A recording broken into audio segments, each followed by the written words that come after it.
welcome to a new video.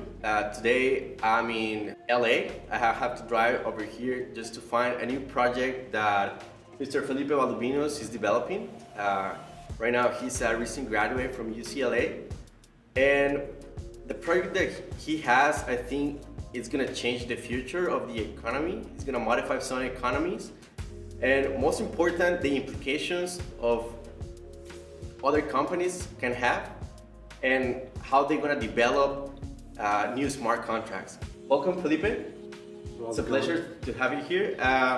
Tell me a little bit more about the project that you have going on, what it's Unhash Labs and what it's Metaswap. Yeah, so first and foremost, everybody, my name is Felipe Valdovinos. I'm the co-CEO and CMO of Unhash Labs.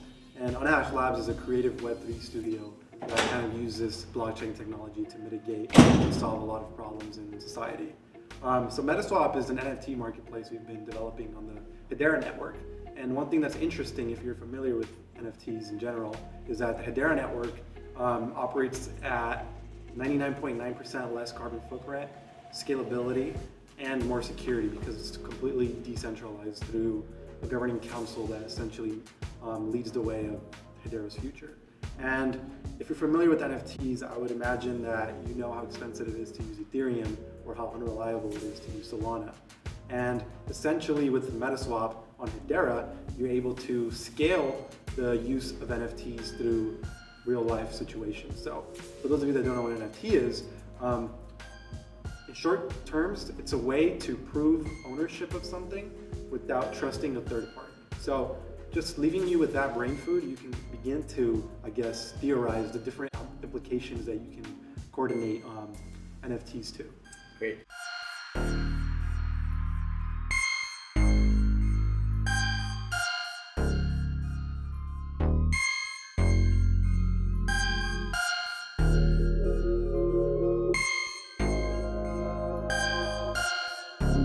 You mentioned that it's decentralized. So, for example, I can put the example of Bitcoin, which is also decentralized. What would you say that it's the main difference between Bitcoin with HEDERA and why people should start using HEDERA instead of Bitcoin? No, so the thing is, I wouldn't say HEDERA is a competitor to Bitcoin. Okay. There's completely different use cases. They just both happen to be cryptocurrencies. So I still believe I'm a diehard Bitcoiner. I believe everybody should try to at least accumulate one Bitcoin over the next 10 years.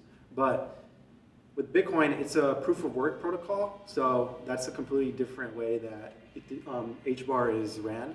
Bitcoin is decentralized, and by that I mean no central authority can, I guess, shut down the network. And the way it works is essentially there's miners, what we call miners, all over the world, and they validate every single transaction that goes on through the Bitcoin blockchain. But one thing about Bitcoin is that it's the infamous, I guess, the earliest form of cryptocurrency. Not the earliest form, but the most, I guess, used that's early. It was created in 2008 by a pseudonym figure named Satoshi Nakamoto. Nobody really knows who this person was, but based on Unhash Labs research, we can kind of deduct that the creator of Bitcoin stems back from an earlier project that I believe was called like eGold or something. They got into a lot of trouble with the SEC, but I believe those that were a part of that were the ones that created Bitcoin. But Bitcoin is completely decentralized, meaning no central authority can mitigate any transactions. It's a complete peer-to-peer network, which allows you to send transactions cross-border without the government interfering. So if you could imagine, I guess, like third world countries, for those of you that have been able to visit a third world country and you come from a first world country such as the United States, you can begin to, I guess, assess how this is truly like revolutionary technology if you begin to educate these people about how the way it works. Because unfortunately, in most countries in third world that come from third world backgrounds, they have corrupt governments, right? And they have corrupt central banks that basically inflate the value of their central banking systems and fiat currency, right? So just for example, my family's from Mexico. I went to Colima most of my childhood every summer. Back when I was a little kid, $1 would equal 10 pesos. And I would go to the kiosco or the barrotes and essentially buy some churro maíz, una coca, unas galletitas. And that would all be 10 pesos. So that would be $1. Now I go back and now $1 is 20 pesos. So in the span of 10 years, the peso has lost half of its value relative to the dollar. And that's only to the dollar. So now that we live in a time in history when the dollar is inflated through COVID-19 measures, so about 50 to 70% of all US dollars that have ever been created since 1912, and 1912 is when the Federal Reserve was created. That's right. In the last 2 years, they've printed more than 50% of the supply of the dollars. And we're barely beginning to see, I guess, the effects of that on the economy through inflation. So now gas is about $5 a gallon. It used to be like $2.50, $3 max, right? So the dollar is getting inflated, and all these third world countries have their dollar, basically like the dollar is like the world currency, right? Every currency from third world countries is pegged to the dollar, meaning they rely on the dollar through exports or imports, right? And by doing that, with inflation of the dollar, now it's like hyperbolized through the native currency of every single third world country. So the peso, at some point in time, will eventually be like 30 pesos for a dollar, 40 pesos to a dollar. And I guess the worst, like most extreme case scenario of all this is Venezuela. So for Venezuela, they suffered through hyperinflation, similar to, I guess, you can synthesize it with the world, with post-World War II and the German economy, how they had to essentially print money out of thin air to pay back their debt from the tragic events that happened during World War I. But that's why I like to analyze history, because you can draw a lot of connections with, I guess, historical context of what's happening now and what happened then, and you can draw these parallels and kind of predict the future.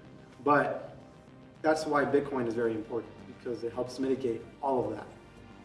Central banks and corrupt governments don't want the best for their citizens. That's why they don't teach you about money at school. That's why they don't teach you about how to be financially literate, because they want to keep you at the bottom and keep more for themselves. So basically you're implicating that I should start focusing more on Bitcoin than HEDERA, or what do you think that is going to be the main implications for HEDERA in a couple of years, a couple of months? Yeah, so I don't see HEDERA as a currency. I see it more as a system. Essentially allows you to do everything that smart contracts and NFTs allow you to do on Ethereum, but in a more scalable manner on HEDERA, which is a distributed public ledger. And it's already the most used network out of all the cryptocurrencies. So believe it or not, it's already surpassed Ethereum with total transactions, I believe, mid last year. So HEDERA is more or less a tool to essentially bring tokenization into society. Bitcoin is a store of value. Do you have any final words for the people that are looking at us right now and they want to learn a little bit more about these projects that you have going on? Yeah, I mean, you can visit us on Instagram or Twitter. You'll find us at Unhashed Labs. You can see our projects. Our first child company is Metaswap, which is an NFT marketplace we're developing on the HEDERA network. Our second child company is Vintage Inspired, which is a clothing brand, e-commerce brand that I started when I was 15. And now we're leveraging it with Unhashed Labs to essentially create this unique experience of in real life fashion and retail with, I guess, metaverse components to it.